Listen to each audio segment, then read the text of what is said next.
She was the kind of young woman who lit up a room ambitious, compassionate, loved by everyone she met. But one ordinary night, Claire Dawson walked out her family's home and never came back. What happened to her? And why did investigators say the truth was buried far closer than anyone imagined? Could your closest friend ever betray you? Subscribe now. This is just the beginning. Claire Dawson was only 21 years old when her story began. Born and raised in Northwood Heights, a quiet, leafy town tucked just outside of Portland, Oregon, Claire was the eldest daughter of a middle-class family. Her father, Richard Dawson, was a civil engineer. Her mother, Helen, taught English at the local high school. And then there was her younger brother, Michael, just 16, who looked up to Claire with wide-eyed admiration. Neighbors remembered the Dawsons as warm and grounded. Sunday barbecues in the backyard, Christmas lights strung across the porch, the kind of family that made their suburban street feel safe. And Claire? She was described as driven and hopeful, carrying notebooks filled with designs and dreams. She wanted to be an architect, maybe travel the world. She also volunteered at the town library, where children adored her for her gentle patience. But in March of 2020, everything about the Dawson family's life changed forever. On the evening of March 14th, Claire told her parents she was stepping out to visit a friend. It wasn't unusual. She was independent, careful, and known to be home before midnight. That night, though, there was a subtle unease. The weather had turned cold, and fog rolled down Northwood Heights like a heavy blanket. Helen later told police she had watched her daughter walk out the door, wearing her navy jacket and carrying a canvas tote. She waved. Claire smiled. It was the last time her family would see her alive. Hours later, at around 11:30 p.m., a neighbor across the street reported seeing Claire walking quickly toward the bus stop. Behind her, in the shadows, was a figure. They couldn't tell if it was a man or woman. They only remembered the uneasy detail. The figure stopped whenever she stopped, like they were following her. When Claire failed to return home, her parents immediately called police. Detective Rowan Mitchell, a methodical, sharp-minded investigator with 20 years of experience, took the lead. The first 48 hours were chaos. Flyers printed, interviews conducted, every street camera checked. Police recovered grainy surveillance footage from a gas station half a mile away. The timestamp read 11:42 p.m. In the footage, Claire could be seen buying a bottle of water, her tote bag slung over her shoulder. Behind her, just at the edge of the frame, stood a hooded figure, motionless, face hidden. Detective Rowan later recalled, "The moment I saw that tape, the room went cold. Whoever that was, they weren't just passing by. They were hunting her." But here's where the case twisted. No one could identify the hooded figure, not the cashier, not the other customers. And when police checked further footage from cameras up the road, the figure was gone. Speculation erupted across Northwood Heights. Some whispered it was an ex-boyfriend. Others said Claire had been followed by a stranger she met online. Still others wondered if she'd run away. But her diary, found in her room, suggested otherwise. One entry, dated just a week earlier, read, "I feel like someone is watching me. At first I thought it was my imagination, but last night I heard footsteps outside my window." Detective Rowan underlined the entry 3 times. Was this paranoia or a real threat? By the end of the first week, police had no trace of Claire Dawson. Her phone was found discarded near the riverbank, screen shattered. But the chilling part? Forensic analysts discovered fingerprints on the back of her phone case. Prints that did not match anyone in the Dawson family or Claire's known friends. Detective Rowan looked at the report and muttered under his breath, "Whoever this is, they were close enough to touch her." And then came the tip-off that changed everything. A call came through at the precinct from a block number. The voice on the other end, low and distorted, said only one thing before hanging up: check the basement. Detective Rowan Mitchell and his team didn't waste time. The Dawson home, once a warm suburban haven, now looked more like a crime scene. Yellow tape lined the porch. Neighbors whispered from across the street, watching as investigators carried in evidence bags and heavy flashlights. The basement mentioned in the anonymous call was small, mostly used for storage. Dusty boxes, Old paint cans.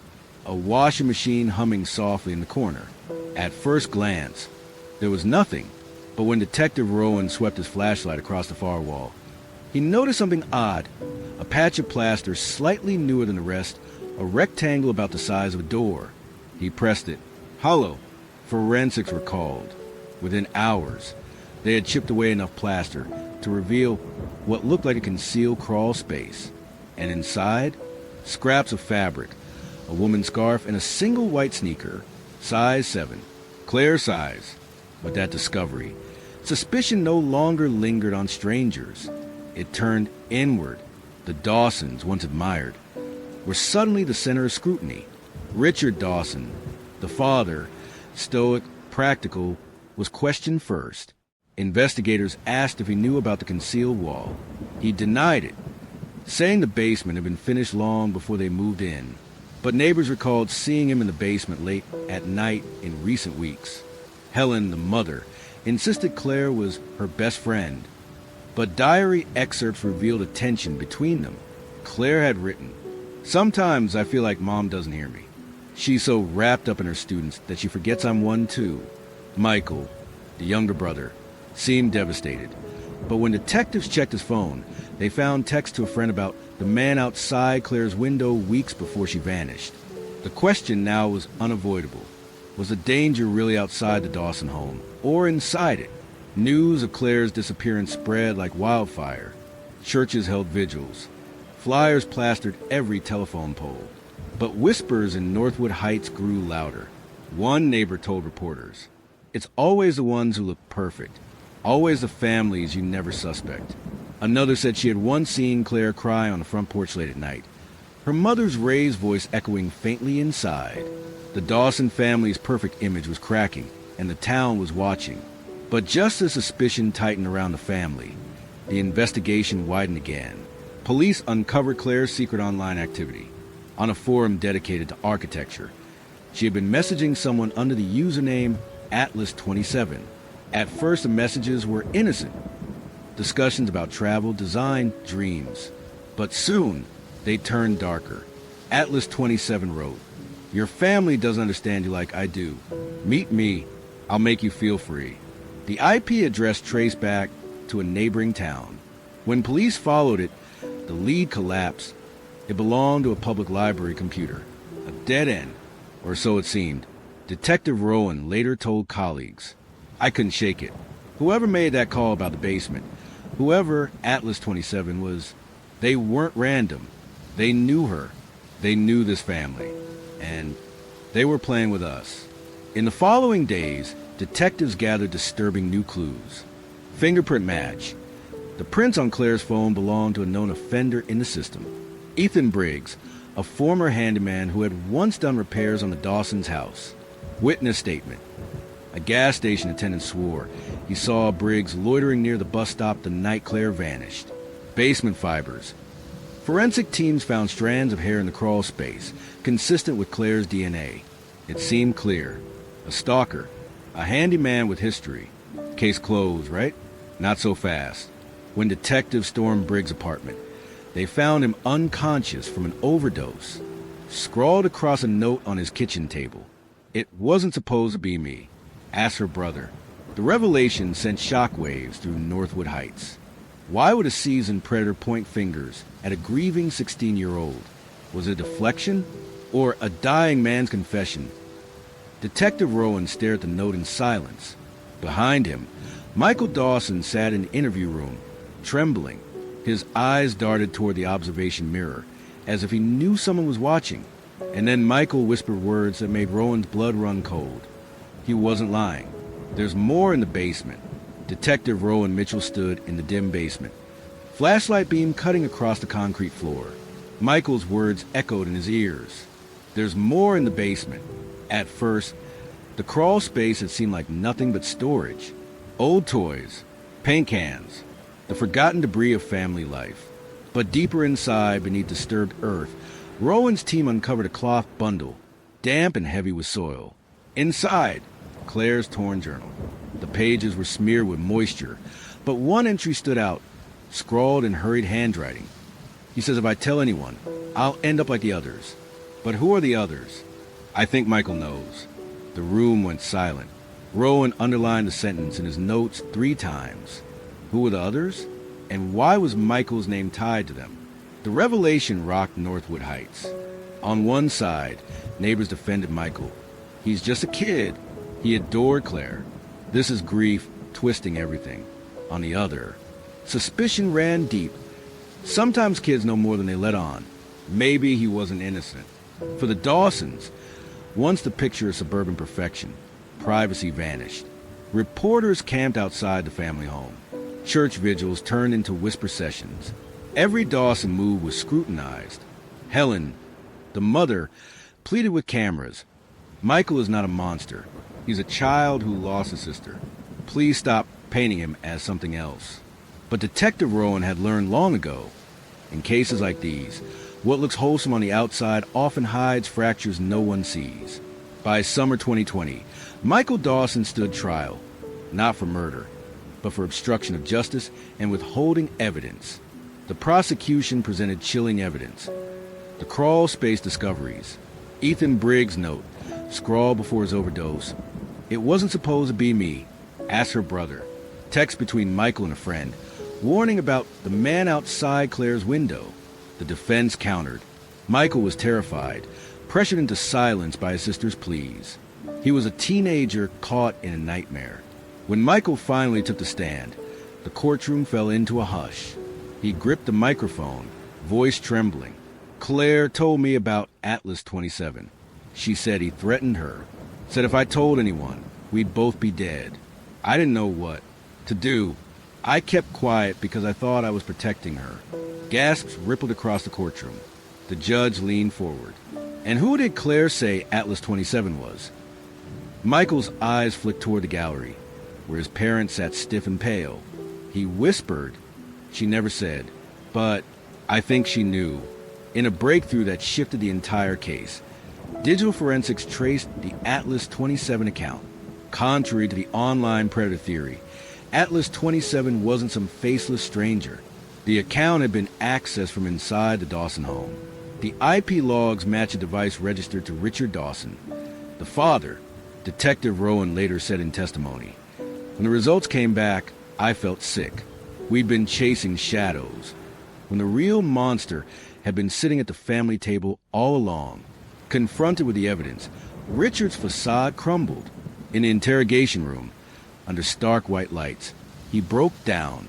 At first, he claimed it began as concern. He admitted to creating Atlas 27 to monitor Claire online. But soon, it escalated into something darker. Reconstructed dialogue from police notes. Richard Dawson. It was supposed to be a game. I just wanted to keep her close. Detective Rowan. You hid behind a mask and terrified your own daughter. Why? Richard Dawson. Because she was slipping away. She wanted freedom. She wanted to leave us. Detective Rowan. So you stopped her? Richard Dawson. I didn't mean for it to go that far. The trial of Richard Dawson began in late 2021. Reporters called it the basement case. Prosecutors held up Claire's diary as Exhibit A. Jurors flinched at the words. If I tell anyone, I'll end up like the others. A detective took the stand, holding an evidence bag containing Claire's phone. Her father's fingerprints were found on this device. Prints he had no reason to leave there. Helen Dawson, torn between loyalty and betrayal, broke down in testimony. I didn't know. God help me, I didn't know. If I had, maybe she'd still be here. Michael, trembling, testified against his father. He told me if I said anything, I'd lose Mom too. I kept quiet, and it destroyed her anyway. The defense tried to argue Richard was mentally unstable, driven by obsession rather than malice. But prosecutors hammered home the premeditation, the false online persona, the hidden crawl space, the manipulation. After 3 weeks of deliberations, the jury returned. The foreman's voice was steady. We find defendant Richard Dawson guilty of first-degree murder. Richard slumped in his chair, face pale, as his wife sobbed silently. The judge's gavel struck like thunder. Richard Dawson, you are sentenced to life without the possibility of parole. Northwood Heights would never be the same. The Dawson home, once glowing with Christmas lights and Sunday laughter, stood boarded and silent. Children crossed the street to avoid it. Neighbors whispered about the basement like it was cursed ground. Helen and Michael eventually moved away, their lives in ruins. Detective Rowan retired not long after, carrying with him the weight of a case that had shattered a town's illusions. But the story didn't end there. Months after Richard's conviction, the precinct continued receiving anonymous calls, distorted voices whispering, "Oh, you didn't find them all." Investigators searched the Dawson property again. Nothing. Was it a cruel prank? A copycat? Or proof that Richard Dawson wasn't the only one involved? And so, the Claire Dawson case closed in the courtroom, but not in the hearts of those who lived it.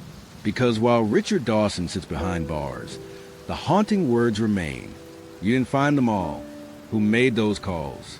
What else might still be buried beneath the surface of Northwood Heights? And could the perfect family image ever truly be trusted again? What do you think? Did Richard Dawson act alone? Or is there still someone out there tied to Claire's disappearance? Drop your theory in the comments. And don't forget to subscribe to Crime and Clues for more stories that will keep you awake at night.